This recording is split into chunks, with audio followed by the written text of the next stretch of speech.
Hello, my name is Jenna Gunderham, and today I'll be interviewing my dad. Please introduce yourself. Okay, my name is Monji Benbraham, and I'm Jenna's dad. Okay. Okay, I have some questions for you.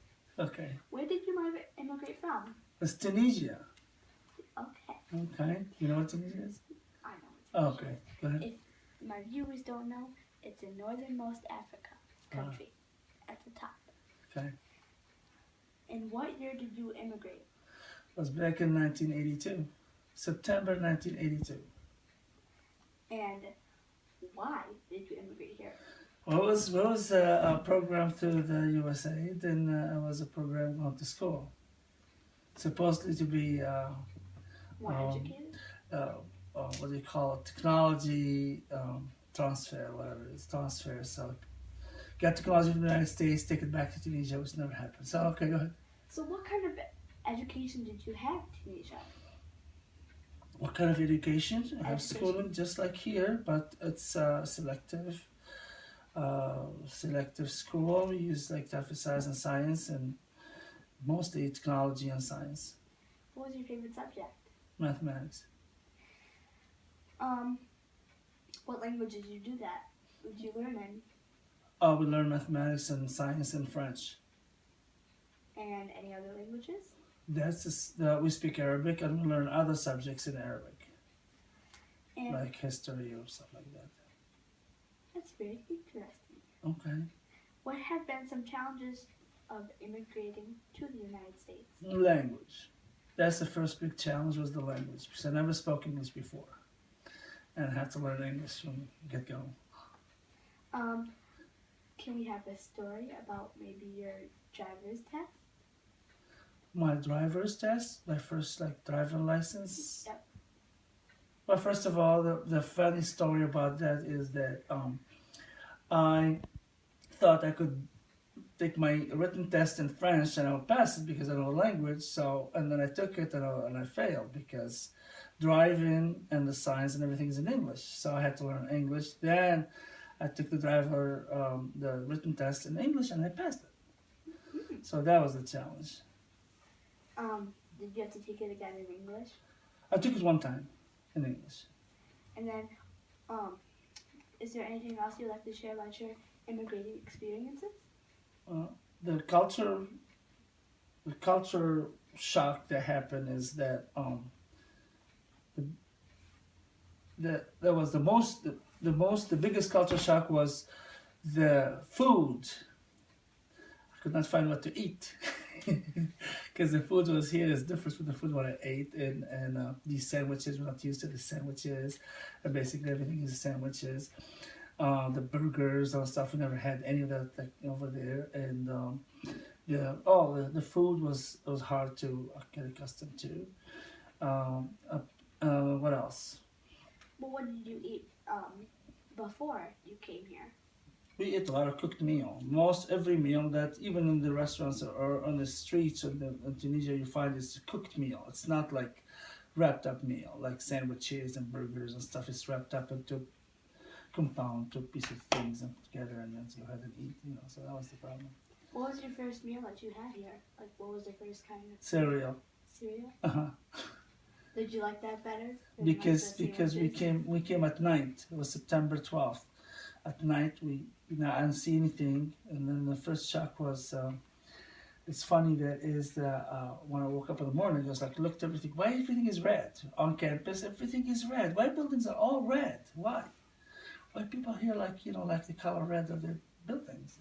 But that was campus.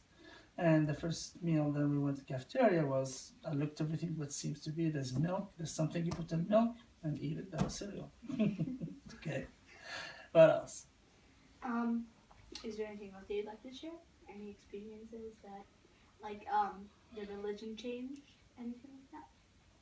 There's no religion because we never, I'm not religious, so we've never been, there's no effect as far as religion. No, I don't think any religious effect on this stuff. Because if I was religious, I have to look for something, people of the same religion to pray with or something, and that would be difficult for a lot of people that I saw, but it was not the case.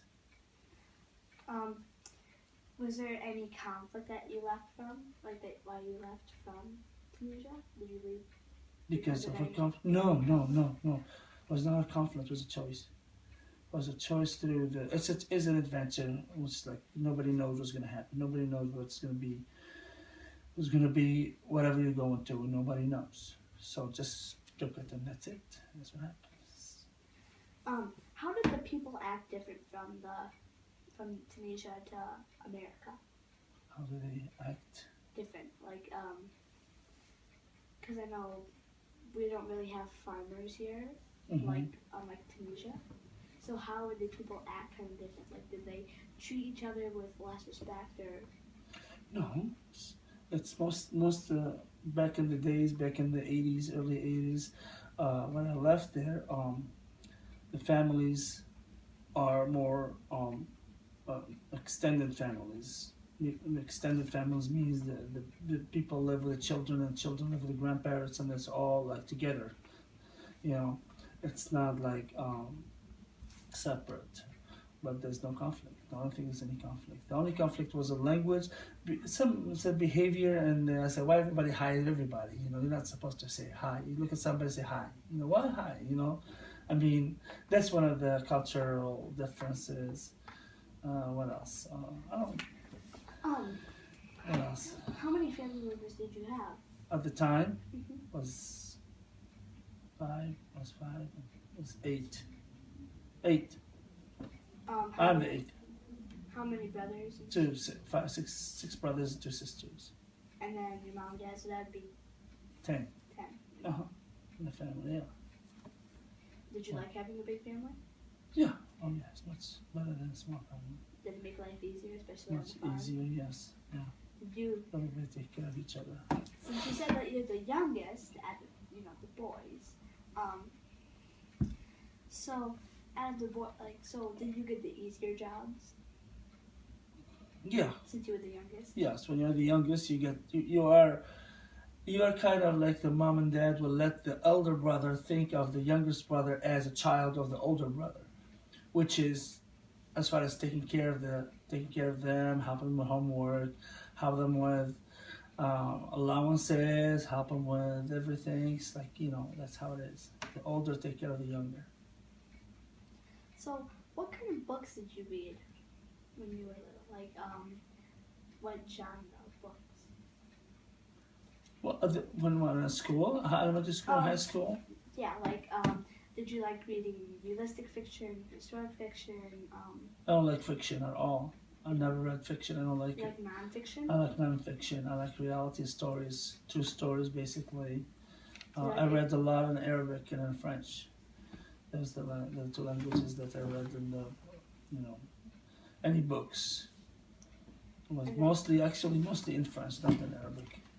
So, do you like reading better in French than Arabic? Yeah. Is it easier? It's easier, yeah, because that's when you learn everything in French. It's easier. When you go to school and learn your science and you learn all the things in one language to help you read any book in that language. The other language, you took it as a language, then you have a few subjects because of that. So, okay, any other questions? I have one last one in mind. Okay. So we are reading a book called The Breadwinner by, I can't think of the name at the moment. But, so it is about a young girl named Piranha whose her father was taken by the Taliban soldiers, so it's during that time when the Taliban were trying to rule. And her dad, he could speak like the different languages that they spoke in Afghanistan, and he could also speak English because he went to, college in England. So, and then he came back, and then he was a history professor, but